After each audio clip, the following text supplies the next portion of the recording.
This is a very, very great interview Senator Ndi Igbo did recently that make a lot of senators and a lot of people attack him, where he stated that Igbo are not part of Nigeria again. Senator Ndi Igbo. So he make a very, very great interview here, and he states everything concerning what Mazam Kanu has been passing through and the type of system Igbos find themselves into. And I would like you to watch the video to the end. So don't skip any part of it. Make sure you watch it to the end for you to understand everything happening in this video. Because in this video, we don't really understand why other ethnic groups don't want to hear the truth and why people don't want to hear anything concerning Nnamdi Kanu or concerning Biafra. But still, Nigeria is burning. And the main reason why Nigeria is burning is because of they are afraid to speak the truth. They are afraid to say what is the main cause of this problem. But they want everybody to be silent. And that silence is not going to work. Why the other zone who believe that propaganda is their job, buying of people, destroying of life and property, it is their handwork, and Nigeria is their fatherland. So they can do whatever they want to do and go scot-free without anybody talking to them. So as you're about to watch, like, subscribe, and make sure you share the video to go and let others see things going on in Nigeria. I'm going to ask you about Nnamdi Kanu, and I know that you have a very strong position about the situation. And he's been sentenced. He's in jail behind bars right now. Do you see any political, any saving or any way out from where he is right now? Well, there are two things that are happening at the same time. I think there's a legal one, which we're not going to talk about, and there's a political one. Even the governor of my state, who is also his governor, has said that he has also initiated.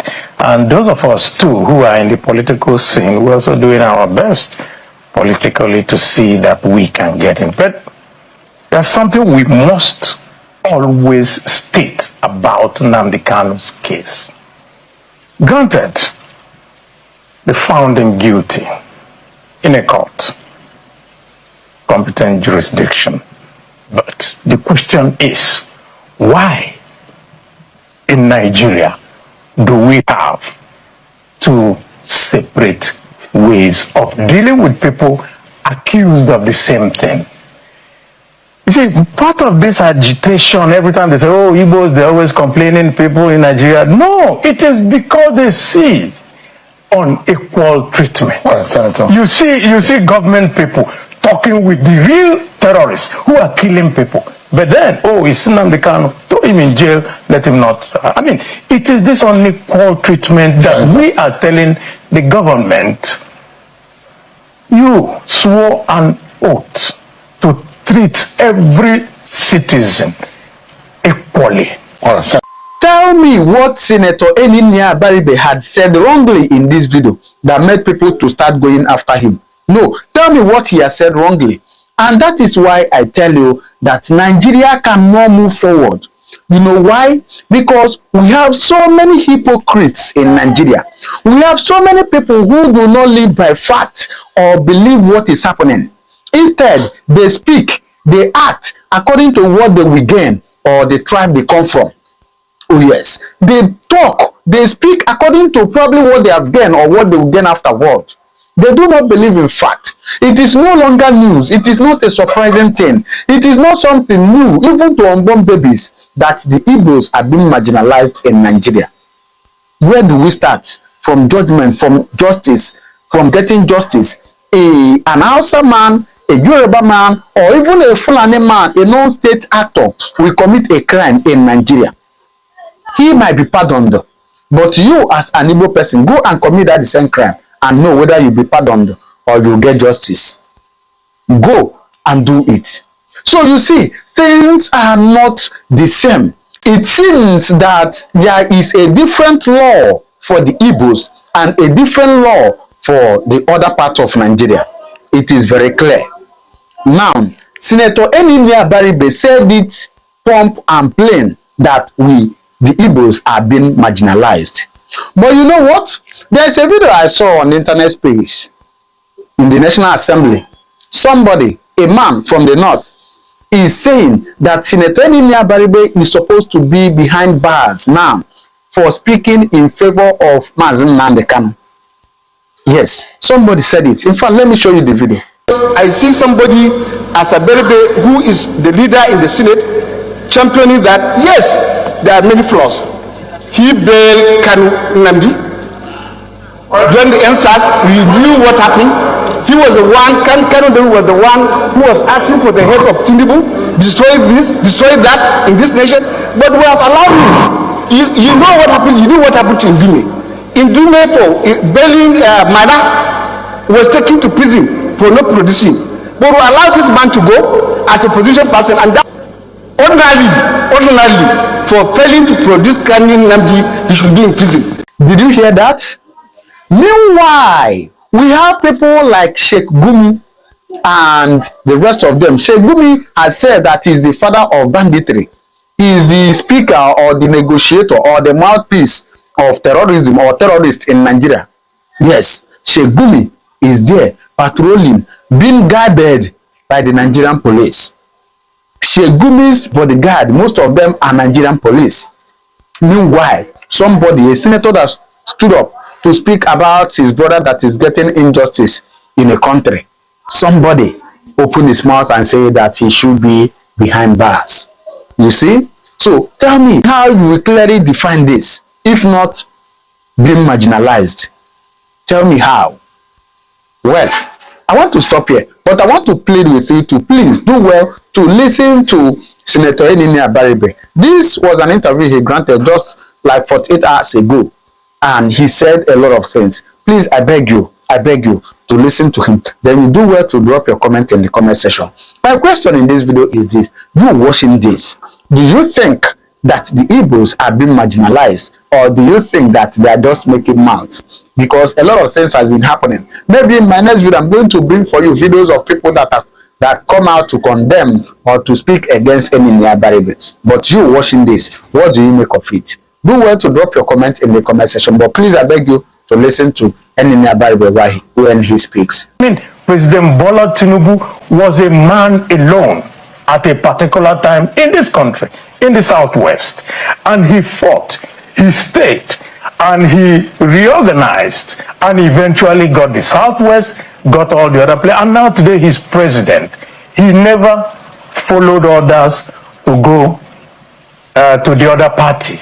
So he himself, being the person who stood firm against the rampaging effects of the PDP at that time, that he is the person orchestrating a one-party system today, is very troubling. Are we operating a one-party system, or do we look like a one-party state? Well, it looks like people want us to move there. But as far as I'm concerned, though, I'm in the opposition, I'm part of the coalition, and there will not be a one-party state so long as we are here.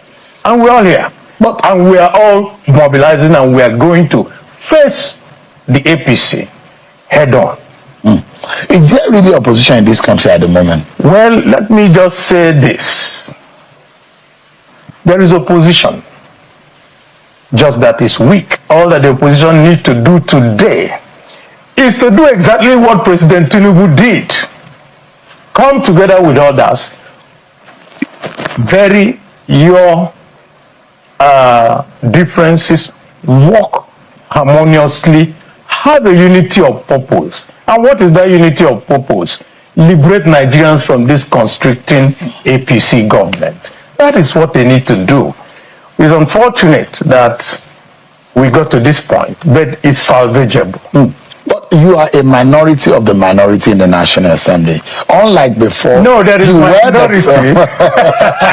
Even in the minority, on the minority aisle, you are a minority there. Unlike before, that you were the face of minority opposition. At the time I was minority leader, yes, you could call me the face of the opposition. But today, I am a member of the coalition. I was there when it was formed. It was there when, and I'm part of helping to get everything together. So you're a member of the ADC? I'm a member of the coalition, of which we are using the ADC as our. So you're all working together for Atiku We presidency? will work together. No, we're not working for Atiku, because the opposition, the ADC, has not brought out their guidelines for elections, their everything. Everybody is going to come out and fight for the ticket. But you're not a member of ADC in the National Assembly. No, not yet. You have a political party. Not yet. I have a political party. Different. Different. From. I'm a member of the coalition. Understand me very well. I understand, but you know the nomenclature is also very important in parliamentary politics. Yeah. Because you need to have a stand and political. You cannot be an independent candidate or a partyless member in the parliament. You've got to have a and you must represent. In a very short while, everything once we have finished all the consultations we're doing now and all that, because you're not doing anything alone. You have followers, you have people, you have those that you have to talk with, you have those that you may have to convince, you have those that want us, let's move today, and all that. So you're going to move at the appropriate time, and all of us in the National Assembly, we have all resolved what to do. So there is a consensus amongst the opposition voices. Yes, there is, that we are going to be in one place, because we know that all that the APC government is doing is to keep everybody in their little silos so that they can go through. Even in the consensus and in the coming together of the opposition voices, do you still think, with the manner in which APC has profiled and shaped itself and molded itself under the Bola Tinubu government, do you think that the potency of the opposition can really withstand the Tinubu force and the APC strength come 2027? Because it does look like what you're saying is a tsunami in terms of the political heavyweights movement. It is coming. As an Igbo, there's an Igbo word, it says Mboru. When the time comes, everybody will see it. When the time comes. Mboru. As of today, well, people can make whatever noise they feel they are making. People can shout that, oh, we are the behemoth. But I tell you, this giant has feet of clay. Yes. What is this giant of APC? He has feet of clay. So at the election, he has legs. He has. So at the election, you are going to target the clay feet, even with the bronze and the silver body. If you get the feet, everything collapses. That's what will happen. Does it look like because they say Tinubu has never lost an election? Is that so? That is what, historically speaking. I do not think so. Everybody loses election. Could 2027 everybody for Tinubu? Yes, and you will see that Tinubu can lose 2027. He will lose 2027. What gives you that confidence? Because I know what Nigerians are feeling outside. Tinubu never won the election of 2023, and everybody knows it. Those who want to bet, we said fine, he has been declared winner, no problem. We acknowledge him as president, no problem. But we're going to meet him in the field, and I will see how he's going to cobble together that thing that will make him win again. It won't work, because this time everybody will be ready. It will no longer be an announcement at 3 a.m. before people will wake up in the morning. They will tell you, oh yeah, that will not work anymore. This time people are ready, and we are ready, and the masses outside are even more ready. If you do an election today, you know what it's going to cost. How would you deal with this? That is the problem. APC controls a quarter of the states in this country. What is left for the for parties other than the APC is less than a third of the state of the federation. And you know, and you are so experienced politically speaking that you know that structure wins election a lot of the times. I come from Aba, and I was discussing this particular thing of saying, oh, APC has this government, that government. And people were a little worried. And I asked one of them a question. In fact, that question was asked by Governor Peter Obi. He asked someone, so this Abaribe here, will he go to area market and tell them to vote for Tinubu? He can't try it. Most of all these people who are telling you that they are following President Tinubu cannot go to their homes and say it. They can't. Why? Because they're going to be stoned when they go to say such a thing. People are suffering. The suffering is monumental. We've never had this before. And not just the suffering, the whole economy is collapsed. The security is, you have not solved it. And where would you now get that vote from? Yeah. Senator. Yes. In all of this, there are those who will say the reasons why people are suffering, and in this government they've defended it, and they've said, look, this government is making tough decisions, and they said it, that there will be tough decisions because we've graduated from years of structural decay, and the decadence is what this government under Bola Tinubu wants to correct, and the Nigerians are wiser to see that, yes, the pain is there, but the gains are nearing. And perhaps we are gradually moving to the gain period. Do you think that kind of narrative also, and the realities on the ground, will be a game changer? So, I ask a very simple question. What is a difficult decision? That hard decision that you're making, that you impose on a citizen who is already on the ground, you don't impose it on yourself. When you're a leader, what you do is that you show by example. But the president has, in terms of security, for example, he has ordered no, please, withdrawal of VIP protection. What was removed from who? Professor Wole Soyinka simply made a statement the other day. Have you heard anything about anybody removing anything from the son of the president? Please, we should always be realistic when we're saying things and also talk about what is real. The head of FIRS, have you seen his convoy? Close to 40 vehicles. Head of an agency of government. Not to talk about, well, we don't talk about the president's own, you don't talk about the governor's own, you don't talk about the minister.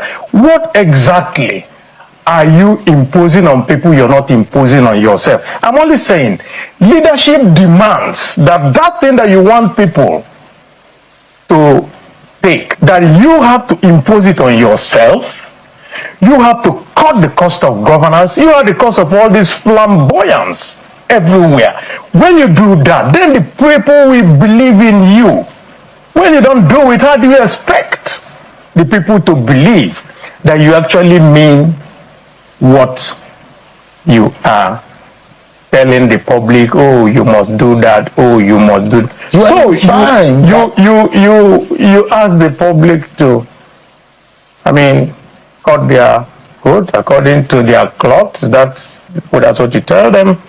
Then you go and sew a very large and big abada. Is it fair to you? Oh yes, you all have heard everything Dr. Ndi Igbo said. All those signs show that Nigeria does not even have a leader, and they don't even know where they are even going. The side of Mazam Dekano, the Nigerian system we are living into, they believe that Igbo man does not have right to speak, and Igbo man is not allowed to be part of Nigeria. But once they rise up to tell them enough is enough, some of those people who don't even understand anything will start making mouth and will start saying that they are calling for division, they are doing this, they are doing that. Well, the best thing is to say in this country, it is allow the Igbo man to leave the country, allow Biafran to go, and you remain with your one Nigeria, with your one Nigerian ace, and whatever you want to do with your one Nigeria, you can do it. Well, I would like to hear your comment down below. Like, subscribe, and make sure you share the video to go around. Let others see things going on in Nigeria. And thank you for watching.